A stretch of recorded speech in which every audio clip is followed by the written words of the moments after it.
Even if humanity stopped right now, if we never put another rocket on a launch pad, the amount of debris in Earth's orbit will still continue to grow.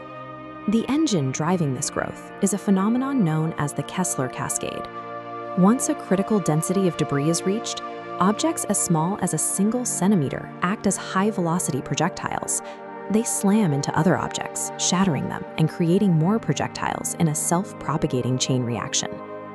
This chart models the orbital environment. Look at these dashed lines, a simulation with 0 new launches after 2009. Notice the red dashed line representing collision fragments continuing to surge upward.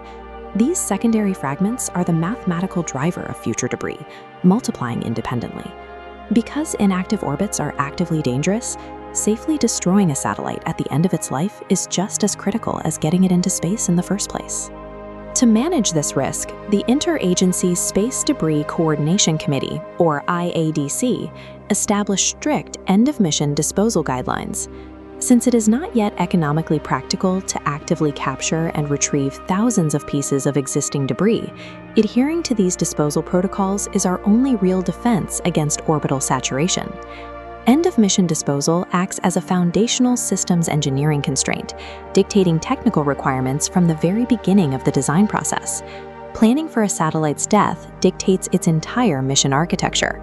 It requires reserving launch mass, sizing specific propulsion systems, and restricting construction materials. Because they are often the most specific and restrictive requirements in agency issues, these disposal standards make the decommissioning phase a tightly regulated operational window. The IADC defines 2 protected regions where non-operational vehicles cannot remain: low Earth orbit, extending to 2,000 kilometers, and the geosynchronous orbit ring. The extreme altitude of GEO makes pushing a satellite back into the Earth's atmosphere mechanically impossible, requiring a different solution. Instead of bringing the dead satellite down, operators boost it further out into space, moving it into a graveyard orbit, safely isolated from active traffic. Designers use a precise mathematical formula to calculate the altitude increase for GEO disposal. It starts with a 35-kilometer baseline clearance to offset gravitational pull, then adds a calculation for the physical push of solar radiation based on the spacecraft's mass. GEO disposal is the process of calculating the exact physics required to lock a vehicle into a permanent, perturbation-free quarantine. Down in low Earth orbit, the objective changes. Here, the priority is the total physical removal of the satellite within 25 years of the end of its mission. Engineers have 3 options to clear LEO: controlled targeted ocean reentry, slow decay via atmospheric drag, or boosting to a storage orbit. Choosing between these options is a strict delta-V budgeting problem, a calculation of the total change in velocity the spacecraft can afford to execute. This chart plots energy costs for disposal maneuvers.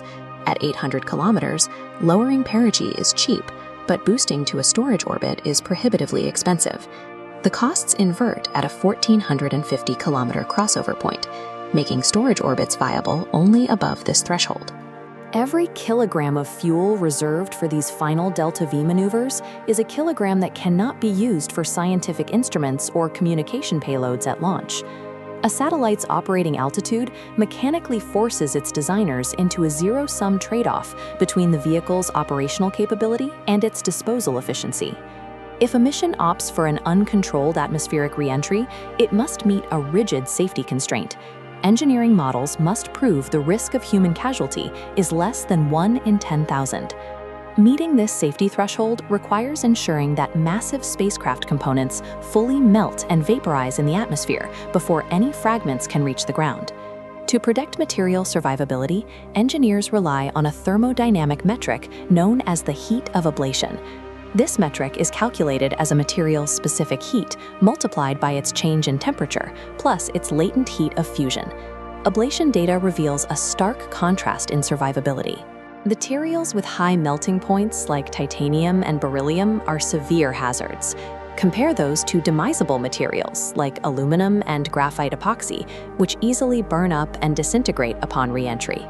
If a specific instrument absolutely requires the use of a material like titanium, engineers must artificially alter that component's ballistic coefficient to guarantee it accumulates enough heat to melt.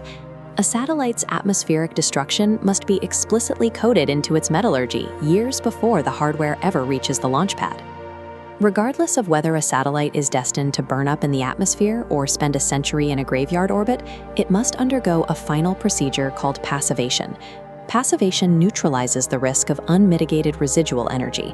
Left unchecked, dormant power systems can trigger post-mission explosions, instantly generating massive new debris clouds. The first threat is mechanical. Any remaining pressurant gas exerts long-term, unmonitored stress on internal fuel tanks, creating a persistent rupture hazard. The second threat is electrical. Fully charged batteries left in a dormant satellite can enter thermal runaway and detonate during decades of orbital decay. Operators execute an active passivation sequence, commanding the satellite to intentionally bleed out its residual propellants and deplete its batteries into the vacuum of space. By stripping the spacecraft of its internal energy, engineers ensure it cannot act as a dormant shrapnel bomb while drifting through its final decay. The end-of-mission sequence is not a simple power-down.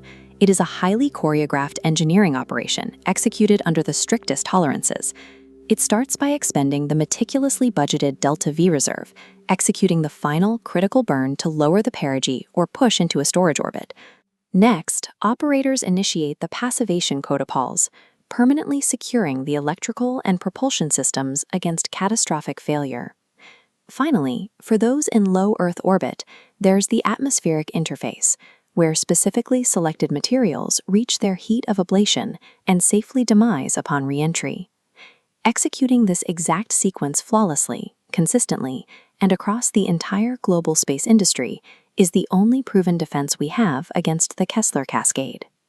The precision of a satellite's destruction is as vital to the future of the orbital environment as the data it collected during its primary mission.